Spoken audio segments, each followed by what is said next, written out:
What happens when you stop being available? Not just to people, not just to texts, calls, invites, and obligations, but when you stop being available to the role they've given you, the good guy, the always there friend, the fixer, the rescuer, the reliable one. Carl Jung once said, "People will do anything, no matter how absurd, to avoid facing their own soul. But when you cut off the distractions, what's left? You." And most people don't like what they see when the mirror reflects their truth. Because when you stop being available, you break a pattern, a cycle, a story others have written for you. And that changes everything. Part 1. The illusion of availability. From childhood, we are conditioned to be available. Help your classmates. Don't say no to your elders. Always be nice. The programming begins early. And it sounds like love, like decency, like being a good human. But here's the truth. Availability without boundaries isn't kindness. It's self-erasure. Every time you abandon your needs to meet someone else's expectation, you teach your nervous system that your value is based on utility. You become a product, a tool, a resource. You show up to work on your day off. You listen to people vent, even when your own heart is breaking. You say yes when your gut screams no. And slowly, you vanish. Carl Jung's concept of the persona explains this. The persona is the mask we wear to adapt to society. It helps us fit in, play our part, be liked. But the more we wear it, the less we remember who we are beneath it. You become a mask. And worst of all, people fall in love with the mask, not with you. So when you finally show your real face, they reject it. Or worse, they ignore it. That's why pulling away feels like betrayal, because your identity was built on pleasing. Part 2. The psychological shift. Carl Jung said, "Your vision will become clear only when you look into your heart. Who looks outside dreams. Who looks inside awakens." This is the shift. When you stop being available, the outer noise fades. But the inner noise? It gets loud. You start to feel anxious, alone, isolated. But that's not loneliness. That's withdrawal from an identity that was never really yours. It's like a detox, psychological. The discomfort is your soul readjusting. When you begin saying no, you begin building a border around your spirit.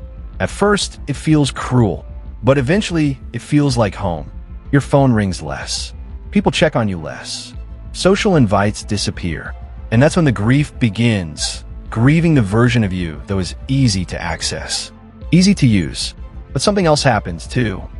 In that silence, you remember who you were before the world trained you to be liked.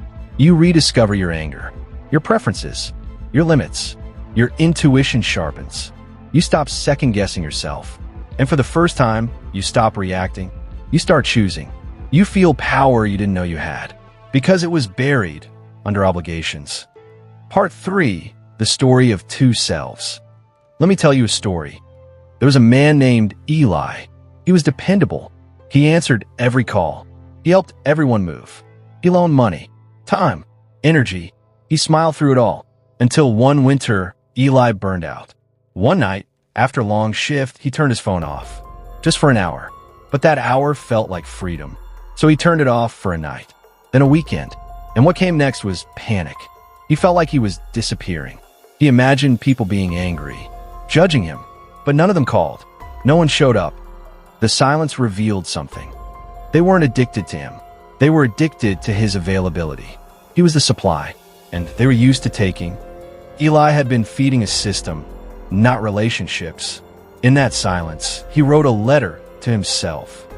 It said, "Dear me, I'm sorry I abandoned you to please the world. I promise. I'm listening now." That was the night Eli met his true self, the man behind the mask. And he never looked back. Part 4. Jung's wisdom. You're not just a mask. Carl Jung believed that true healing comes from the integration of the shadow. What is the shadow? It's every part of you you've denied to fit in. Your anger, your needs, your desires, your pain. All of it lives in the dark. And it festers when you're too available. Because being nice becomes more important than being real. You laugh at jokes that hurt you. You let people talk over you. You avoid conflict even when you're dying inside. But when you withdraw, when you say enough, you turn the flashlight inward.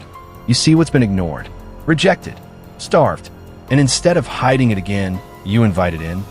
That's where individuation begins. Jung's word for becoming whole, becoming one, becoming yourself. Not the version your family expected, not the version your partner praised, the version that was buried under performance. It's terrifying, it's lonely, but it's real. Part 5, what actually changes. When you stop being available, things fall apart. But what falls is false. People will say, "You've changed, you're distant, you're not the same." They rewrite, because now you have a boundary. That makes people uncomfortable, especially those who benefited from your silence. But beyond the collapse is clarity. You realize who called only when they needed something, who never asked how you were, who disappeared when you spoke up. You don't lose relationships, you lose illusions, and you gain alignment. You find the people who respect time, who honor space, who listen when you speak, who say, "You don't owe me that." And most importantly, you find peace in your own company. You learn to sit in stillness without guilt.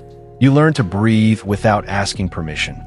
If this message found you at the edge, tired, drained, doubting, take this as your sign. You are not broken. You're breaking through. Carl Jung said, "You are not what happened to you. You are what you choose to become." You're not too much. You are just too available to the wrong people. So unplug. Say no. Disappear for a while. And come back as someone who remembers who they are. Because when you stop being available, everything falls away. And what remains is real. Solitude is not the absence of love, but its complement. Carl Jung.